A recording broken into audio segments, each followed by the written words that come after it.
crater as the sample site for the mission. Osiris-Rex will need to carefully dodge rocky hazards as it descends to a space no larger than a few parking spots. The spacecraft has mapped the terrain in high resolution, capturing a stunning catalog of images across Sejam bem-vindos Bennu's a rough bordo aí do surface. canal Golf Oscar Romeu.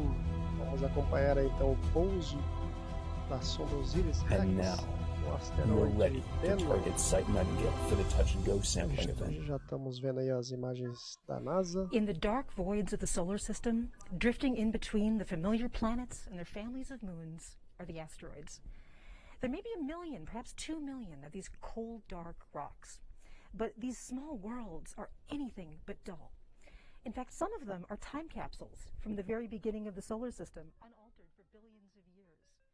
And in fact, the clues Então vamos aguardando aqui. began from the formation of the planet. Vamos começar contando um pouquinho de história, né? Maybe locked up in these asteroids. And tonight, a spacecraft from Earth is going to touch one, bring back a sample, and prepare the long journey back to Earth where we can analyze it. Welcome, everyone. I'm Michelle Fowler from NASA's Goddard Space Flight Center. Então vamos... I'm speaking to you live from the Eles contaram um pouquinho das histórias dos asteroides, dizendo que vão pousar hoje, né? Então, strolling with my mask here a little bit. estamos todos ansiosos aí para ver o pouso aí. This is an operation referred to appropriately as TAG. Now, remember that this is a historic event. Today's endeavor will be the first time the space agency has ever touched the surface of an asteroid, collecting a sample of this pristine ancient material, a scientific treasure far more precious than gold. Joining me throughout the show will be the principal investigator of the Osiris-Rex mission, Dante Loretta. Welcome, Dante. Thank you, Michelle. It's really great to be here today. I'm a professor at the University of Arizona, and I have the honor and the privilege of leading this amazing mission for NASA and really for the world. It's pretty amazing. So now the main event is happening in about an hour. And this is called TAG. Can you explain to us a bit why it's called TAG? Yeah, today we're tagging an asteroid, and TAG is an acronym that describes our sample collection. Bacana aí, o pessoal tá falando que vai ser montagem, hein? Vamos ver se eles vão cumprir mesmo, né? Então vamos ouvir aqui mais um pouquinho aqui. It's a very good way of putting it. Exactly. Yeah, absolutely. So there's lots of asteroids out there. We talked about the fact that there are a couple million. So why have we selected this particular one to sample? Yeah, the target of our mission is called Asteroid Bennu. And when we were designing the mission, we had to consider both engineering constraints and, of course, our science objectives. And when we looked at the capabilities of our spacecraft, we knew we needed to go what was called a near-Earth asteroid. So we were basically looking at its orbital properties and its location within the solar system. We needed an object whose orbit was pretty similar to the Earth so that we could launch off of our planet, rendezvous and spend some time at the asteroid, and then leave and bring this precious scientific cargo back to Earth. Absolutely. And then from the science perspective, we're really answering some fundamental questions. Why are we here? Why is Earth a habitable planet? How did the origin of life occur? So we wanted an asteroid that we thought was rich in water, that may have brought the oceans to our planet, and also rich in carbon. We're looking for the organic seeds of life that may have led to evolution as we know it today. And this is really an amazing point, our connection to these asteroids. So what you're saying is that some of the organic compounds in my body, some of the water in my body right now, may originally have come from asteroids. Almost certainly. The Earth was accreted from these asteroids. Bennu is a remnant that survived that process, but it's the geologic history of our solar system that's locked inside this body. Absolutely. Now, there are many other asteroids like Bennu in the solar system, and of course there are some that are even larger. Over the last decades, we believe we have found nearly all of the potentially dangerous ones. Oh, we'll pause. OREX natural feature tracking system has resumed processing. Position uncertainty is 1.6 meters. Excellent.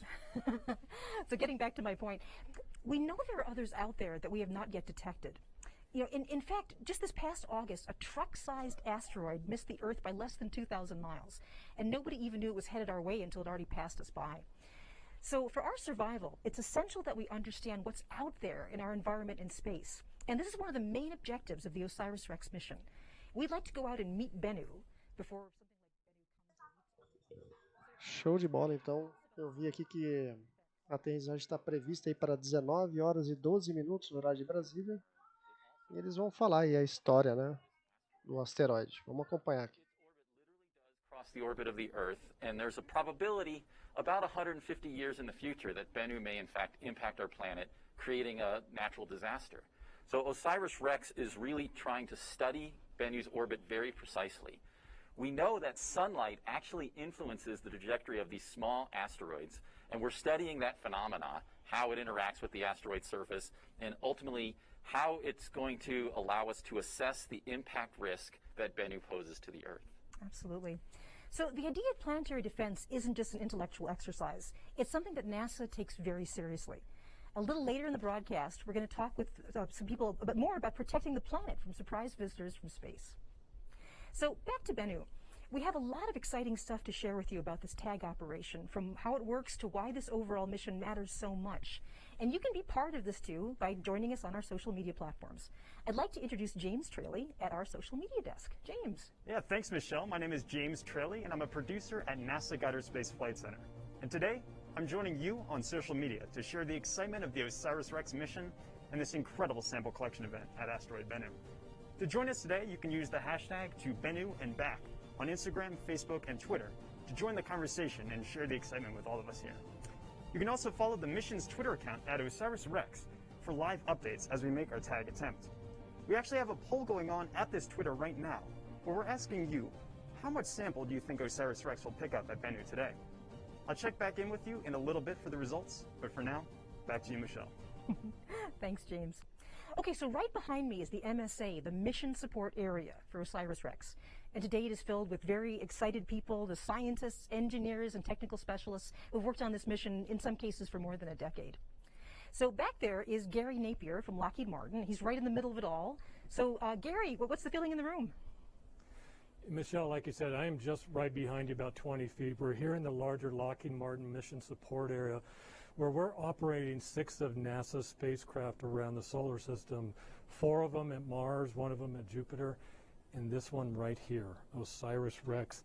We're going to take you into the operations center here at Osiris-Rex. This is where the flight team is right now. The controllers are already on board. We've heard some good call-outs right now. And in a little while, we're going to come in here and talk to some of them and see how things are going. It's looking really good right now. Back to you, Michelle. Thanks, Gary. So I think right now we have to acknowledge something, that this is a bit of an unusual broadcast. We're dealing with some pretty big challenges tonight because we're doing this all in the midst of a pandemic.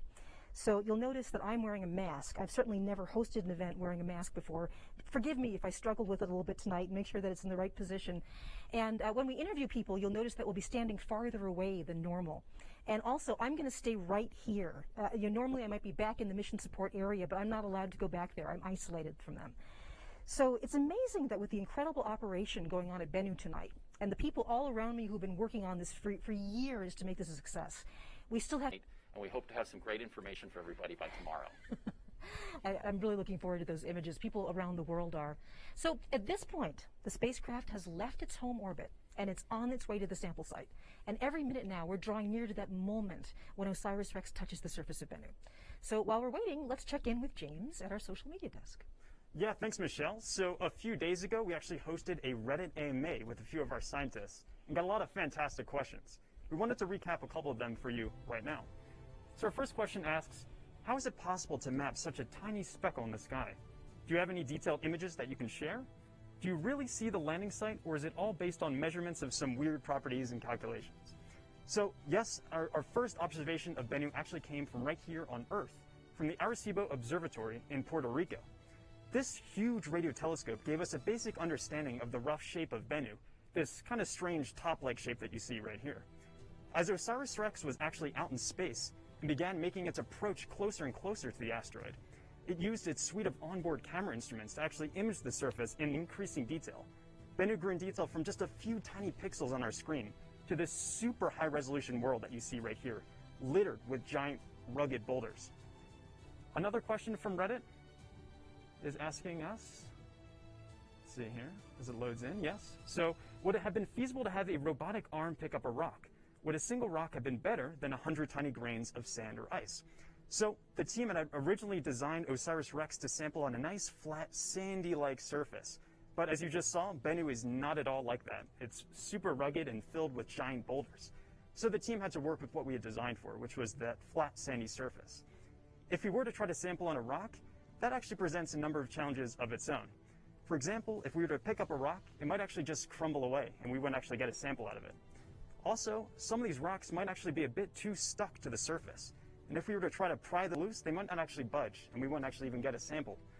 So, these are all things that the team has to consider when designing something that's going to be operating millions upon millions of miles away from us here on Earth. So for now, back to you, Michelle.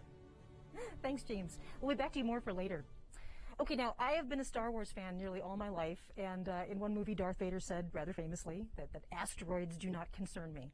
But that is certainly not true for us this evening. We are all about asteroids here at the Mission Support Area in Littleton, Colorado.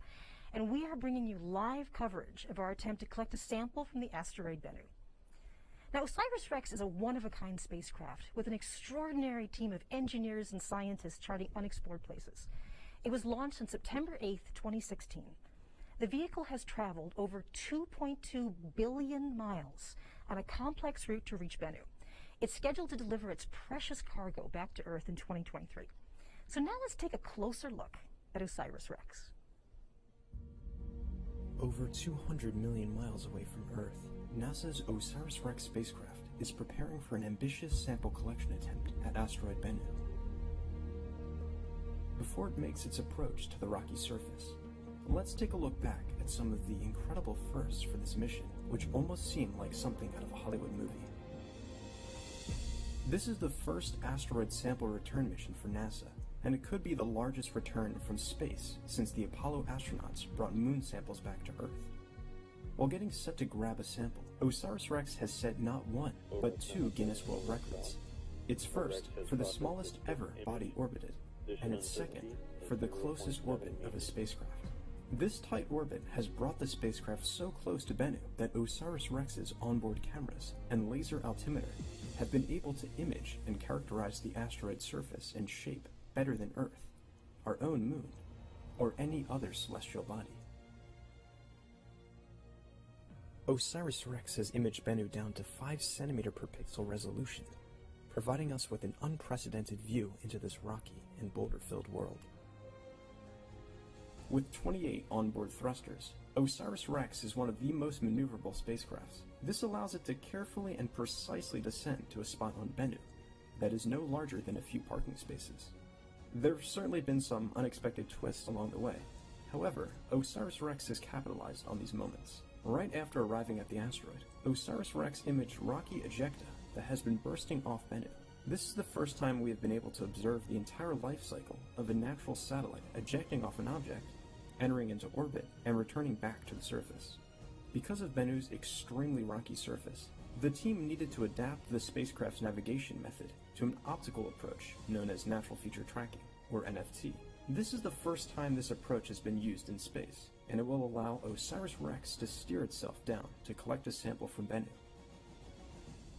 And now, Osiris-Rex is looking to set another first for NASA. Successfully collect a sample of an asteroid and deliver it to Earth by 2023.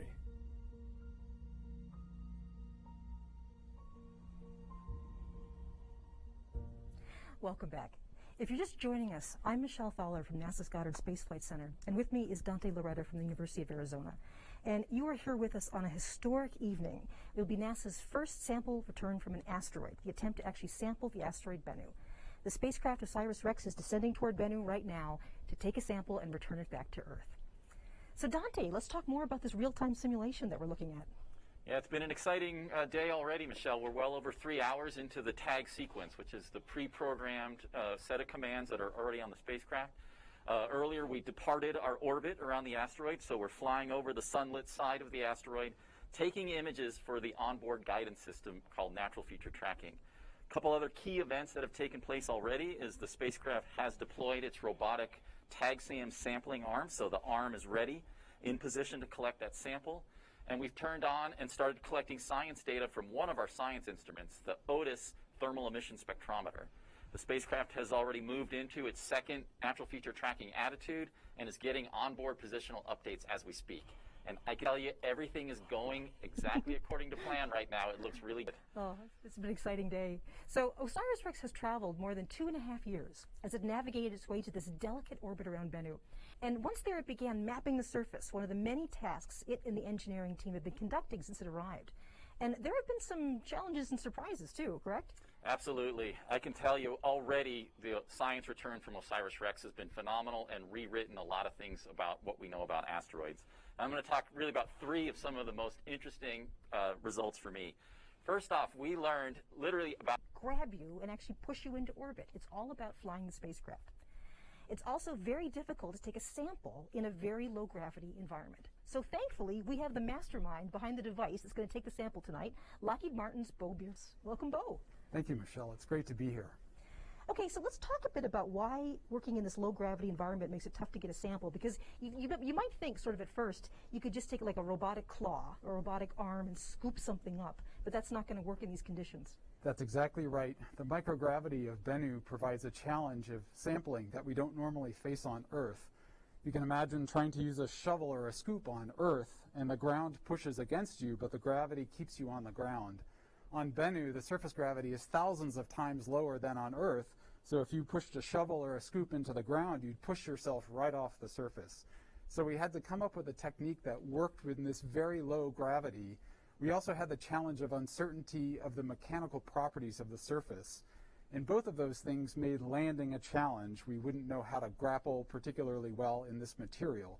So we had to come up with a technique that worked in the microgravity environment and that could work in this tag architecture, this touch-and-go architecture of just a few seconds long.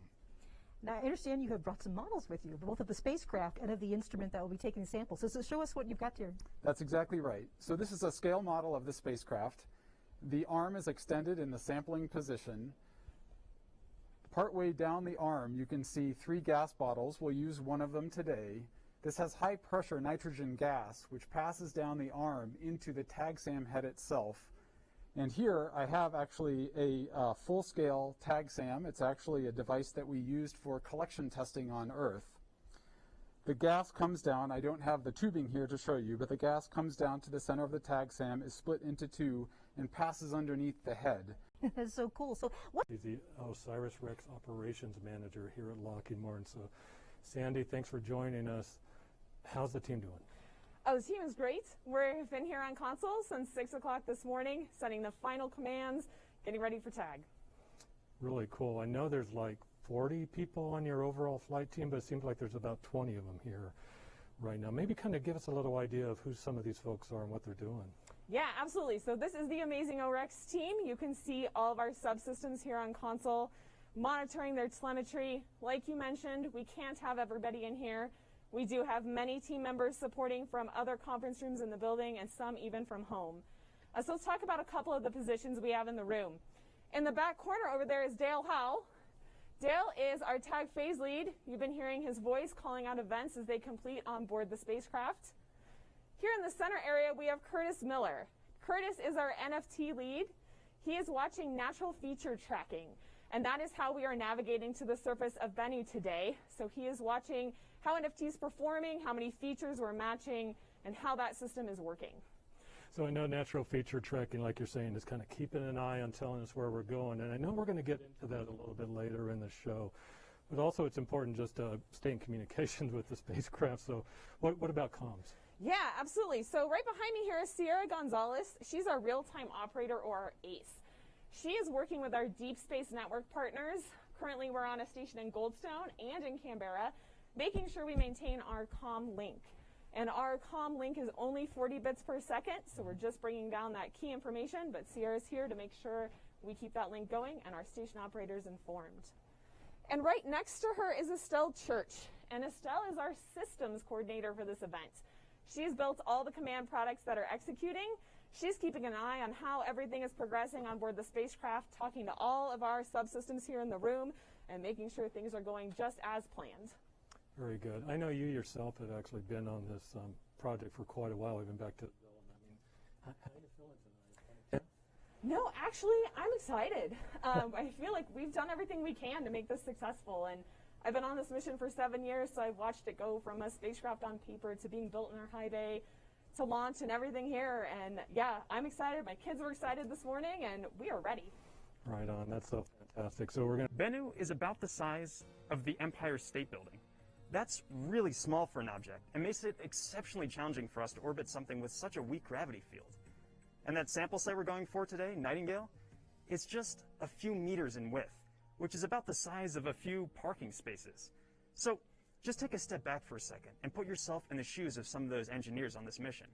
And imagine trying to park a spacecraft on an asteroid 200 million miles away in a space no larger than a few parking spots. As if parallel parking on an asteroid isn't hard enough, imagine also trying to dodge hazards like rocky boulders and all kinds of things as you're making your descent down to collect a sample. And on top of that, the team has actually programmed the spacecraft to steer itself down to the surface. It's truly incredible, this mission, and all the foresight that went into it. It really blows my mind. We actually have a couple questions coming in from Twitter, and a lot of people are actually asking about our fuel usage for the mission. This one question is asking, how does the craft have enough fuel to return back to Earth from the asteroid? So we're looking to bring that sample back in 2023, and Osiris-Rex's thrusters are actually powered by hydrazine, which is stored in a container on the spacecraft. We're tapping into a little bit of that fuel today, on the order of maybe tens of grams, not a lot, because as you remember, Bennu has this microgravity environment, and it just requires a little bit of thrust to kick us in the right direction to collect a sample. That return trip back to Earth, that's a bit of a different story. We're going to be using a lot more fuel for that. But don't worry, the team has thought way ahead and has packed more than enough fuel to get us back here safely in 2023. But there's a lot more to come, and I'll check back in with you in just a minute. Back to you, Michelle. Thank you, James. Okay, so let's take a quick look at the simulation to see where we are. As you notice with the simulation, the spacecraft has its arm extended now, and is on a slow path toward the surface. So as we get closer to the moment of contact, the drama starts to happen in slow motion. And this is to maximize precision and minimize unintentional surprises. So, speaking of surprises, there is one big aspect of the Osiris-Rex mission that's all about preparing for the unexpected.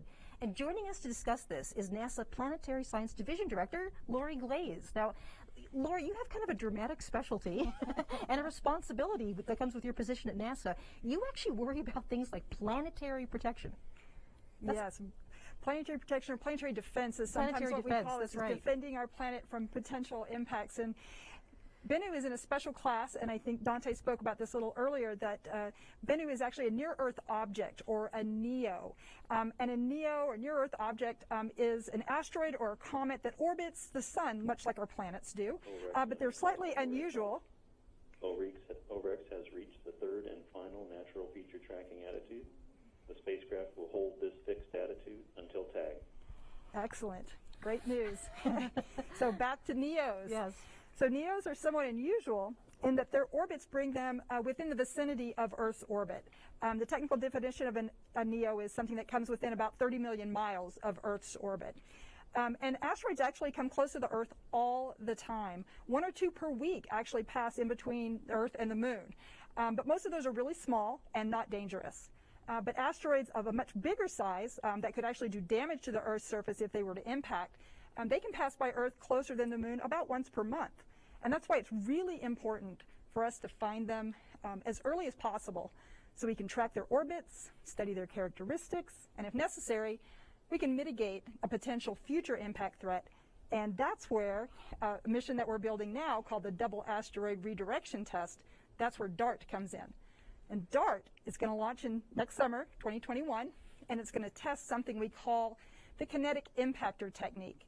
That could be used one day to help us mitigate a future potential impact threat by bumping an asteroid ever so slightly that's on a collision course with our planet into a slightly different orbit so it misses Earth. Just a little bit is all you need. Just a tiny bit. So, I mean, that is really exciting. Now, I also understand that not all of the asteroids in the solar system are the same.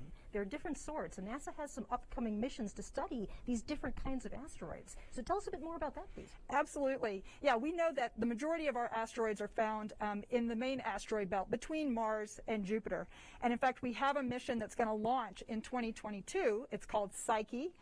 It's going to visit one of the biggest asteroids in the asteroid belt that's actually called 16 Psyche. And this mission is going to arrive in early 2026 and help us better understand if this asteroid is potentially actually the core of a planet-sized object. We also have other types of asteroids called Trojans that are clustered in two groups that lead and trail in Jupiter's orbit due to a balancing act of the pull of both Jupiter's and the Sun's gravity on them. NASA has a mission to those Trojan asteroids called Lucy. It's going to launch next fall, about a year from now, and it's going to go visit several of these Trojan asteroids. We have a new mission called Janus, and we selected this mission through our Simplex small mission program line. This mission is going to send actually two small spacecraft, very small spacecraft, to two binary asteroid systems and help us understand what it is that makes these binary asteroid systems different from one another. And so studying this full breadth of these diverse small worlds will continue to help us fill up the knowledge gaps of how our solar system actually formed and evolved over time. So it seems with all these missions coming up, we're sort of in a golden age of asteroid exploration. But then there's this other aspect of the Osiris-Rex mission, which is the sample return. And it turns out that we're also beginning this golden age of sample return to it, and not just to asteroids. You're absolutely right. And we're really excited about all of these samples because they're so precious and there's so much science we can do with them. In addition to Osiris-Rex, we're also partnering with the Japanese Space Agency on their mission called Hayabusa 2, which is actually already on its way back, bringing a sample from Ryugu. They're going to be coming back to Earth in December. We're also partnering with Japanese Space Agency on another mission of theirs that's going to return a sample from Phobos, which is one of the two moons of Mars. And then finally, at the end of this decade, we're going to send a mission to Mars to retrieve the samples that are collected by the Perseverance rover, which is really truly our first astrobiology mission from NASA. And it's focused on looking for finding potential life, ancient life, on Mars. So sample of return is really important because it allows us to study these pristine samples back here on Earth. We can then take advantage of our room-sized laboratories. All of this. OREX ops. OREX has begun moving the solar arrays to the Y-wing configuration to avoid possible contact with the surface during tag. Great news, moving right along. So when we bring the samples back, this allows us to use all of the laboratory capabilities that we have here on Earth. We can use the full suite of the scientific instruments that we have at our disposal to help us better understand the sample, their compositions, and the history of the body from which they came. And also having the samples Expected it to be, it's a little bit off to the side, updates its position based on where it's pointed and where that feature shows up in the camera position. The tag event is our touch and go event, which is where we'll actually be retrieving the sample from asteroid Bennu. We start with a series of maneuvers, one of them being the checkpoint burn, which is where we'll actually check our position velocity in relation to the sample site. And then the match point burn, about 10 minutes later, we'll zero out our horizontal velocity relative to the surface. And then about 10 minutes after that, we make contact with the tag SAM, fire the gas bottle, and then back away. And we hope to get at least 60 grams of sample, and then we'll be able to store that and bring it back down to Earth. But there are several things that could go wrong, and we also have to be prepared that we won't be successful on our first try at Nightingale. We don't only get one shot at tag. We actually have 3 nitrogen bottles on board the spacecraft, so we can potentially do 3 tag attempts if needed. We go through several what-if scenarios, and this is how we actually prepare for a lot of our contingencies. So we've had to look all around the surface and identify the rocks and boulders that if the spacecraft were to tip over up to 25 degrees, it could come into contact and be damaged. We had to develop a hazard map, which we program into the computer and says, if you're getting too close to those hazards, we'll do a wave off, we'll back away from the asteroid, and we'll come back and do this another day. Everything might work perfectly. We come down, we touch the surface just where we want to, we fire the gas bottle, but the area we contact is covered in large rocks. Those rocks would prevent any fine-grained material from being stirred up and captured in the tag SAM head. Another similar scenario is if the tag SAM were to touch on the edge of a boulder and become tipped up. In that case, when the gas bottle fires, much of that gas escapes out the side, not churning up the material that we want to capture. The day of tag is going to be really exciting, but the excitement for our team doesn't end there. We have to verify that we have a proper sample. First, we're going to image the tag SAM head by sticking it in front of one of the cameras. Then we're going to do a maneuver called the sample mass measurement, in which we stick out the arm and we spin the spacecraft in order for us to decide if we've collected enough mass to be able to stow the sample and return home, or if we have to try again. This is the culmination of a lot of work. It's probably one of the most exciting missions that I've worked on. It is really exciting to know that we're finally going to be able to touch the surface of the asteroid and collect the sample to return back to Earth. So step back for a moment and realize that tonight's events are exceedingly rare and historic. Humanity has only landed on a few different bodies in the solar system, and actually retrieving a sample is even more rare. So luckily with me tonight are some of the people that know better than anybody all the challenges that it took to get here. So let me introduce Mike Moreau. Mike is the Osiris-Rex Deputy Project Manager at the Goddard Space Flight Center, and Coralie Adam is TAG Navigation Manager at Kinetics Aerospace. So welcome, Mike and Coralie. How you guys doing? So excited. So excited. We're less than a half hour from TAG now. Yeah, you can feel the energy all building. So I should mention at this point that it's possible, you've been hearing this before, cheers from the MSA. So can you give us a sense what's going on right now? Yeah, so every few minutes, a navigation camera image is taken by the spacecraft of the surface below, and it's sent to the Natural Feature Tracking System. And that system identifies features in the image and sends a signal back to Earth that it was successful. Position uncertainty is 0.5 meters. And the team celebrates. So it tells us we're on track to our next target and on track to TAG. Absolutely. So now, clearly there's a lot to talk about in terms of the mission, but once again, you had to do all of this in the midst of this COVID-19 pandemic. So were there any mission expectations that changed? How did you deal with that? Yeah, for sure. I mean, as the whole world was coming to grips with the pandemic in the March timeframe, this team was in the midst of preparing for our first TAG rehearsal, the checkpoint rehearsal that would take the spacecraft only 65 meters above the surface. So we had to rethink the entire way in which we were going to do that rehearsal with only a skeleton crew here in the building and with many of our team members remote, as Sandy mentioned before. Today we have people literally all over the building monitoring, also at Goddard Space Flight Center and at the University of Arizona watching this event today. But thankfully we got through checkpoint rehearsal in April and match point rehearsal in August. And all those special considerations, they're still going on around us today, right? Yeah, I mean, you could see people spaced out in the MSA when you were over there, and we had more time to prepare for TAG in order to accommodate that and get everyone into the building here today. So I'm just incredibly proud of our team for their efforts to keep the project on track for TAG in spite of all of these challenges. Absolutely. So I know NASA's famous for having to deal with unexpected situations, and this COVID-19 thing is kind of a different flavor of unexpected situations. So we're going to deal about that. Okay, so now let's talk more about the challenges of TAG that we introduced in the video segment. So Coralie. Right, so you've seen that Nightingale site is an extremely challenging spot to navigate into. There's boulders all around it. This is totally different than how we originally designed the system to target a 50-meter diameter area. Nightingale is 10 times smaller than that. So it required the whole team to rethink how to safely navigate into the contact with the surface, and we had to come up with some new ideas. Yeah, so the original navigation approach used LiDAR, or laser-based navigation, to take us to the Nightingale crater. But when we saw what Bennu looked like, we realized we had to switch to a vision-based approach, and that's the NFT system that you've been hearing about. Yeah, so the Kinetics navigation team has spent the last 2 years learning how to navigate around Bennu using optical navigation techniques very similar to what NFT is doing on board the spacecraft today. So Kinetics worked with scientists and the Lockheed Martin NFT team to map the surface of Bennu. OREX has processed its next image. Position uncertainty is 0.5 meters. Really honing in.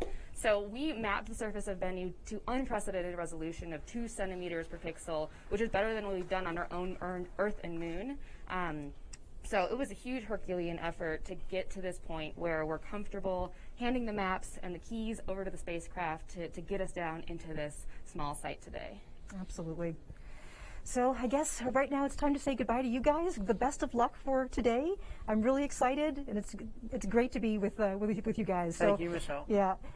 So right now, I think probably the best thing to do is to check in with Gary Napier. I guess we're going to go back and see how things are going back there. So to Gary. So things are going really good right now, Michelle. We're actually going to talk to Heather Enos here, the Deputy Principal Investigator for the Osiris-Rex mission out of the University of Arizona. Thanks for joining us, Heather. Hi, Gary.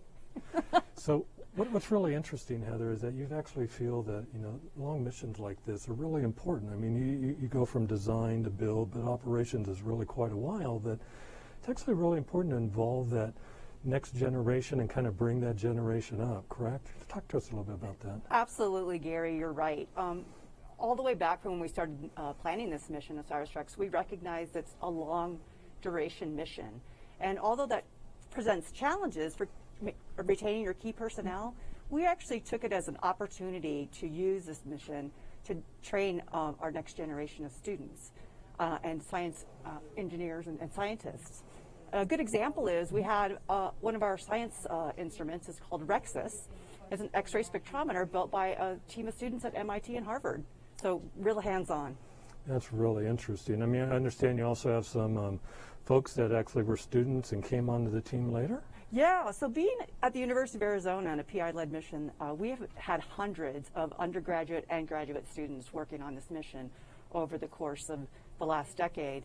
And two of our students that started off as students are actually two of our navigation team members. That's Dan Wibben and Eric Sarr. Wow, so they're on console. They're on console right now. Yeah, they are. At this time, That NFB is has so cool. computed the checkpoint and match point burn updates to correct for errors in the trajectory accumulated since orbit departure. Checkpoint burn in 2 minutes. So checkpoint turn in 2 minutes. We're going to throw it back over to Michelle because I know this is an important update for her. So Michelle, thanks. Back over to you. Thanks, Gary. Well, absolutely. So, Dante, tell us what this important milestone checkpoint means. This is a really important part of the mission right now. So we've been hearing about natural feature tracking and how it's processing these images. OREX MSA on OREX Ops. OREX has processed its next image. Position uncertainty is 0.46 meters. Right, so what it's doing with that information is it's calculating how it's going to fire its thrusters for this checkpoint. When we left orbit, we were on a trajectory that would take us over the surface of the asteroid, and if nothing else happened, we would safely fly past Bennu. Once we fire the thrusters for the checkpoint maneuver, we're actually going to start descending down towards the asteroid surface, so this means we're going to be on our way to make contact. So natural feature tracking has been doing nothing but calculating this maneuver since we started taking images. So this is one of the big deals. This is one of the big milestones coming up. This now. is huge. Yeah. Absolutely. I know that as we look at the simulation, there's an interesting configuration the spacecraft is in. Oh, I see the thrusters firing. That's right. You can see we would expect right now on the spacecraft the thrusters to be firing, so we're going to be paying close attention to Dale Howell to let us know we've gotten telemetry back to telling us that maneuver has succeeded. In the meantime, if you want to tell us a bit about the configuration it's in, go ahead. Or yeah, we heard Dale call out earlier that the spacecraft was in the Y-wing configuration. There we just reconfigured the solar arrays to get them up away from the asteroid surface, basically to protect their active areas from any dust loading that might be kicked up during the tag event. It's another excellent Star Wars reference. That's right, always. You can also see here in the simulation the Nightingale sample site, now down in the lower corner here. This is our target. This is what we're trying to get into with that spacecraft. So. Now, it looks like there's a lot of boulders around that. Yeah, as we've said, generally the surface of Bennu is rough and rugged and covered with boulders. Nightingale really does stand out as a pretty unique, interesting area on the surface. How you doing? Doing pretty good. Paying close attention to that call out, waiting for Dale to tell us that checkpoint has occurred. Absolutely. So what we're waiting for right now is the call out that checkpoint has occurred, and the Osiris-Rex spacecraft has begun its descent towards the asteroid surface. Right. Any time now. And it's probably worth mentioning. OREX MSA on OREX Ops. Checkpoint burn has completed. Okay, we're heading down towards the asteroid surface at this point. Oh, wow. Oh, wow.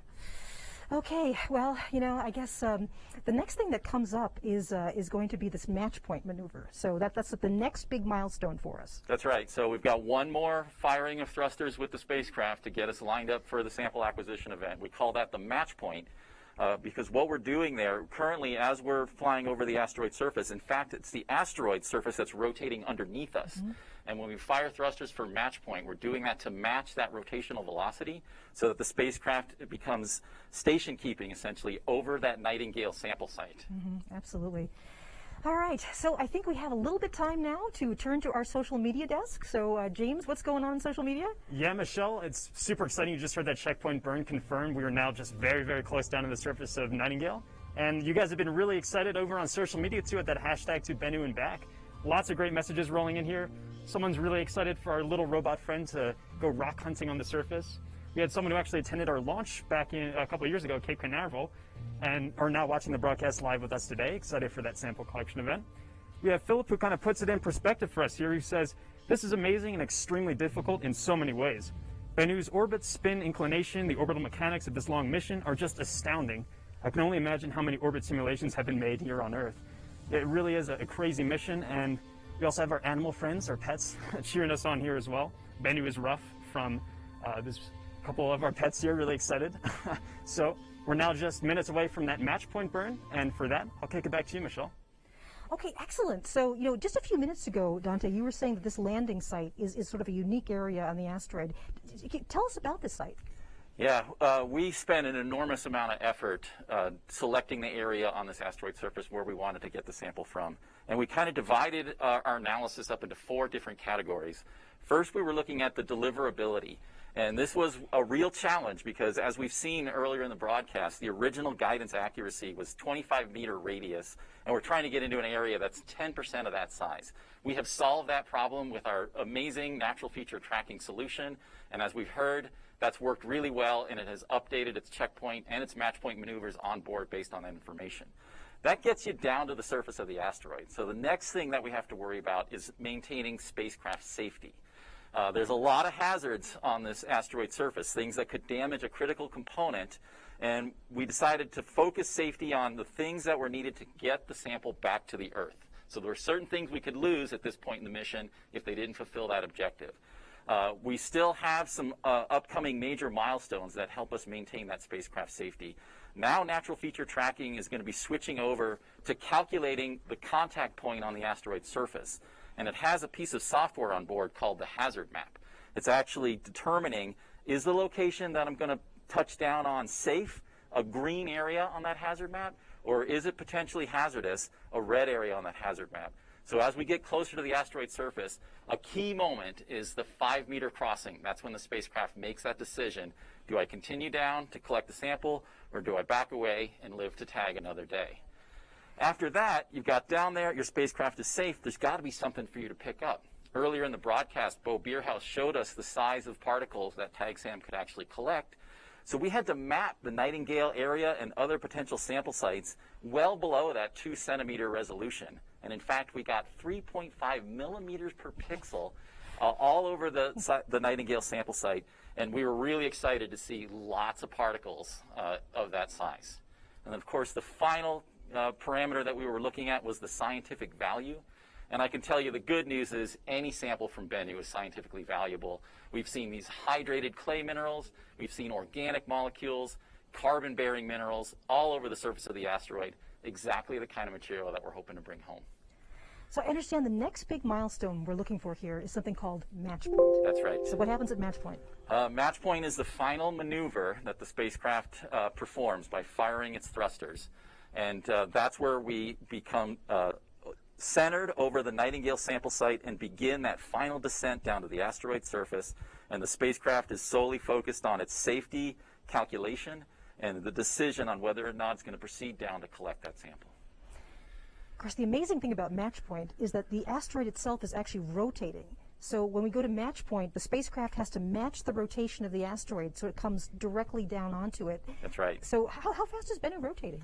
Bennu has a rotation period of 4.3 hours. So that's basically the length of the day on the asteroid. On Earth, the rotation period is 24 hours, which is why a day on Earth is 24 hours long. So that translates, because Bennu's a pretty small object, as we've seen, 500 meters or about the same size as the Empire State Building. At the equator, the surface is moving at 10 centimeters per second. And it actually gets slower and slower as you go to higher latitudes. By the time you get to the North Pole, it's 0. Nightingale's pretty far north, so it's actually much lower than 10 centimeters per second. And that just kind of shows you the delicate precision nature of this mission. You know, we've got to get very low thrust maneuvers, very delicate, very slow approach to the asteroid surface. Everything kind of happens in slow motion when you're operating in a microgravity environment like Bennu. So what's the next critical milestone after match point? After match point, we're going to be looking for the natural feature tracking system coming back online, taking those images and additional correlations and precision on its knowledge of its position, And we might expect it to actually jump up. We've been hearing natural feature tracking uncertainties on the order of 0.5 meter.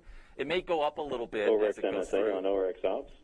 OREX Natural Feature Tracking System has resumed processing.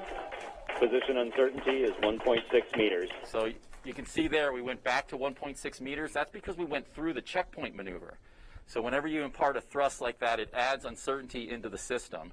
And we're seeing that with the natural feature tracking system right now.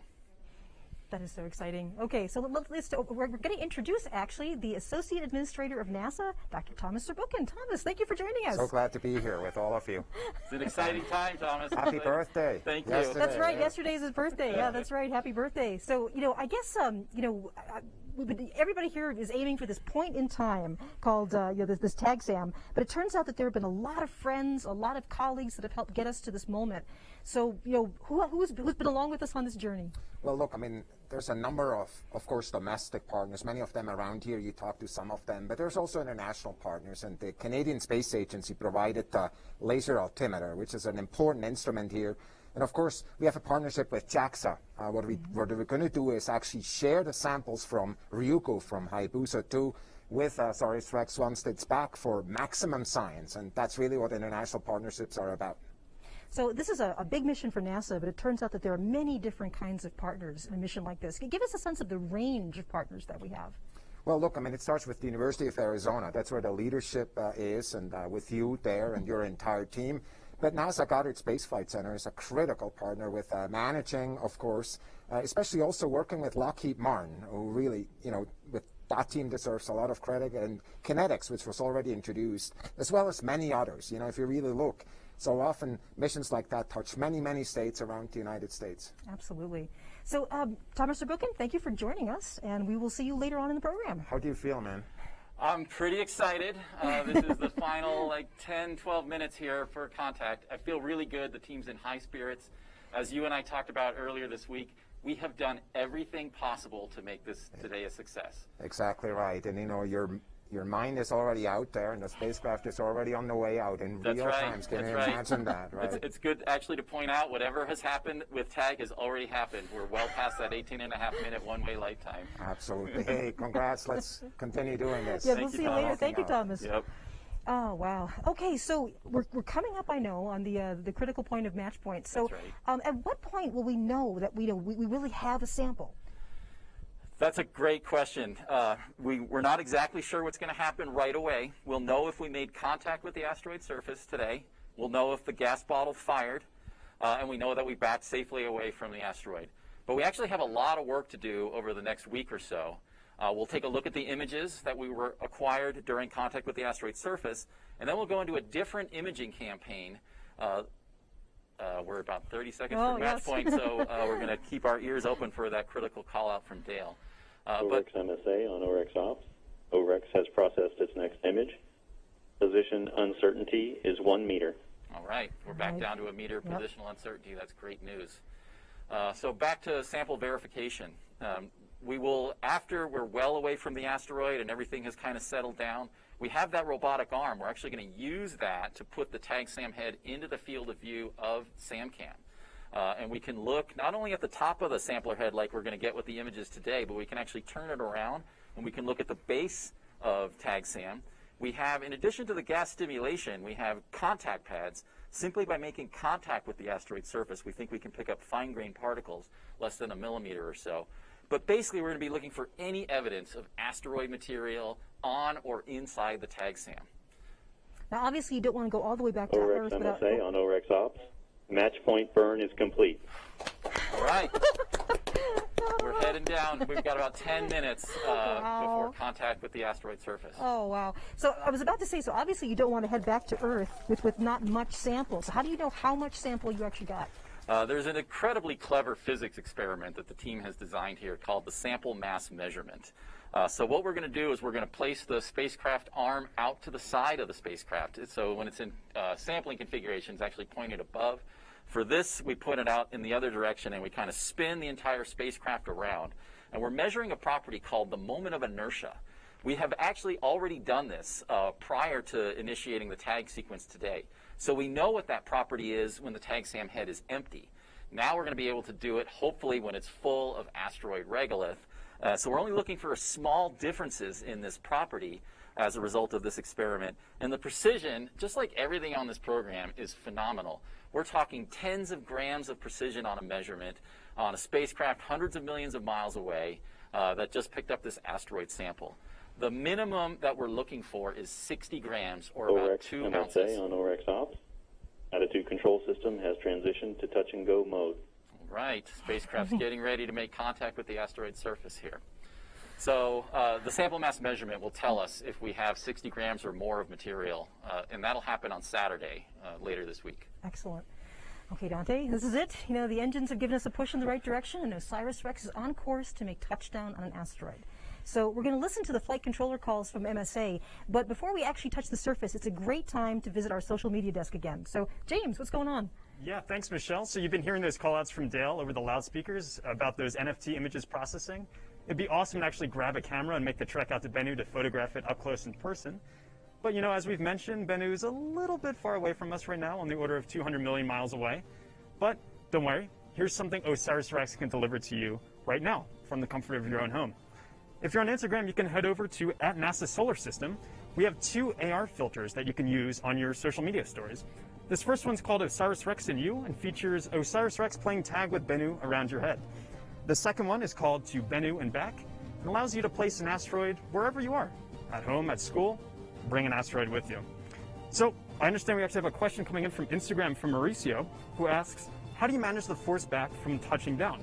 I mean, the moment the spacecraft touches the surface, it should experience a similar force in the opposite direction.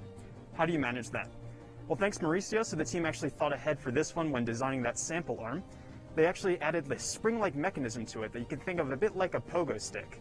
If that sample arm were rigid, when contacting Bennu, it would stop its downward motion, and when firing the gas bottle to stir up a sample, we would just kick right back off into space, as Bo Beer has.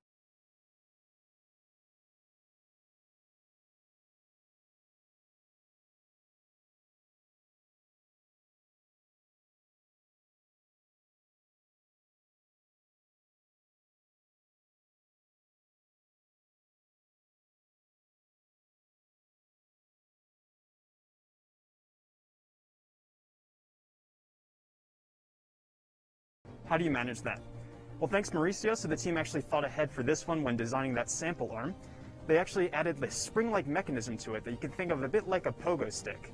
If that sample arm were rigid, when contacting Bennu, it would stop its downward motion, and when firing the gas bottle to stir up a sample, we would just kick right back off into space, as Bo Beer has.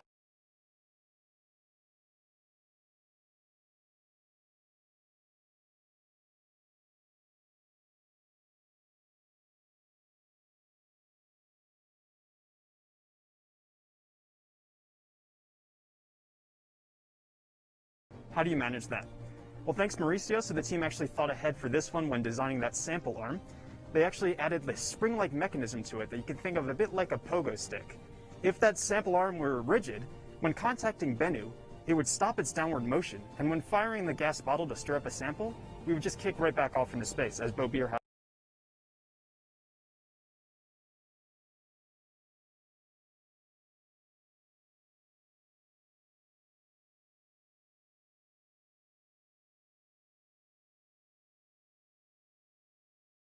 The force back from touching down.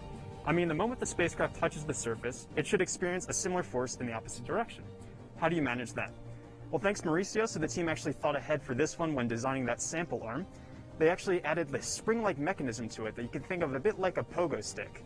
If that sample arm were rigid, when contacting Bennu, it would stop its downward motion, and when firing the gas bottle to stir up a sample, we would just kick right back off into space, as Bo Beer has. We're going to start looking at those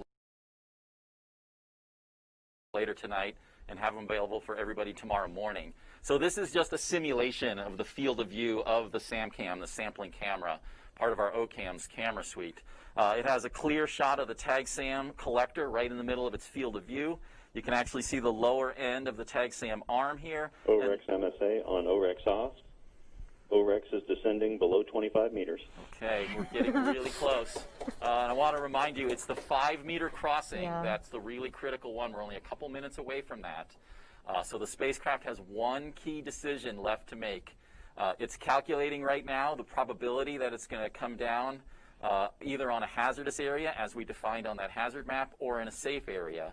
So we may, at 5 meters, the spacecraft may decide that it's hazardous and it's going to back away, allowing us to live the tag another day. So to me, all my senses are on that call out right now. Yeah. I really want to hear that we are go for tag, so that's just a couple minutes away here. And of course, remember that that was planned for. That That's right. It has to know it's safe, otherwise it's going to back up and try again another time. That's really how we solve the amazing challenges that this asteroid surface presented to us. You can see here that this is a pretty daunting terrain that we're coming down here.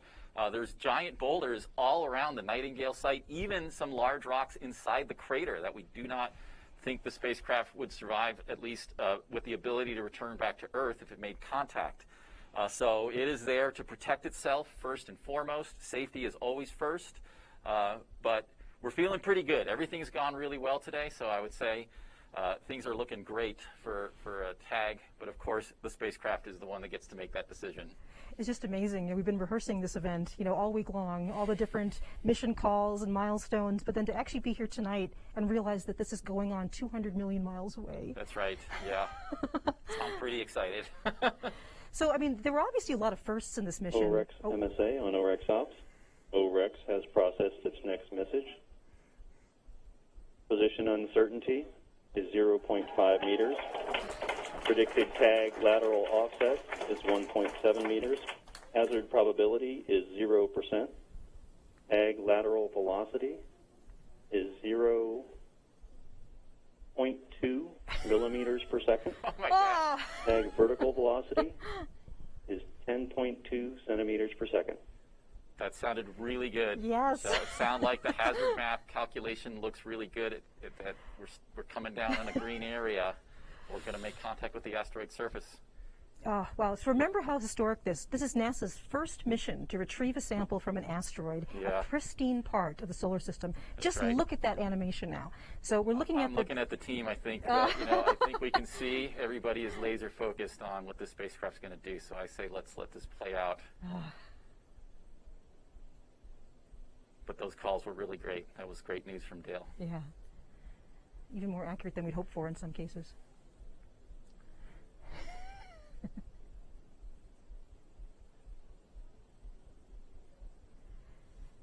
Everybody seems happy. Yeah. So I guess, there were obviously a lot of firsts in this mission, and there was a time when you said, a lot of what ifs, basically. I mean, what if we could actually send a spacecraft to an asteroid? What if we really could bring back a sample of the solar system from billions of years ago? Do you remember where you were when those what if questions? OREX MSA on OREX Ops. OREX has descended below the 5-meter mark. The hazard map is go for tag. Contact expected in 50 seconds. We're going in. We're going in. Touchdown declared. All right. Sampling is in progress.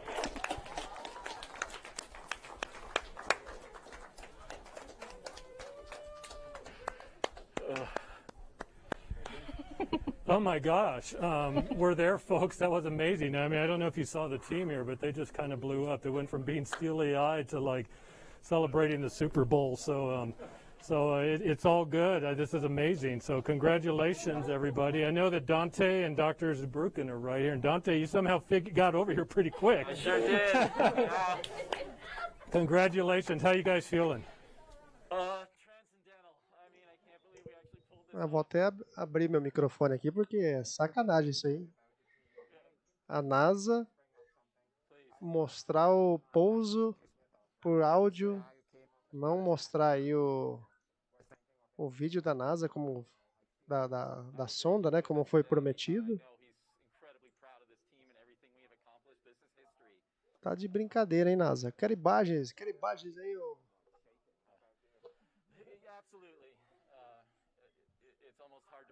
Pô, não é possível que eles não vão mostrar nenhuma imagem da sonda ou do asteroide, sei lá. Vamos aguardar mais um pouco aqui.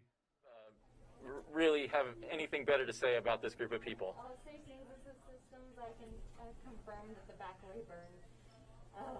OREX MSA on OREX Ops. Sample collection is complete and the backaway burn has executed. All right. We're on our way back.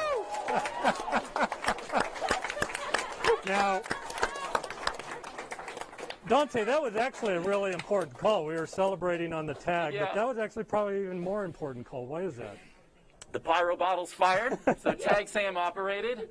The back-away thrusters fired, so we're safely moving away from the asteroid surface. The spacecraft did everything it was supposed to do. So we did it. We tagged the surface of the asteroid, and it's up to Bennu now to see how the event went.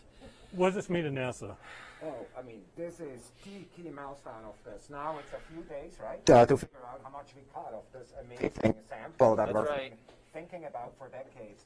But I think this is just, I'm so proud of this team. Hey, team!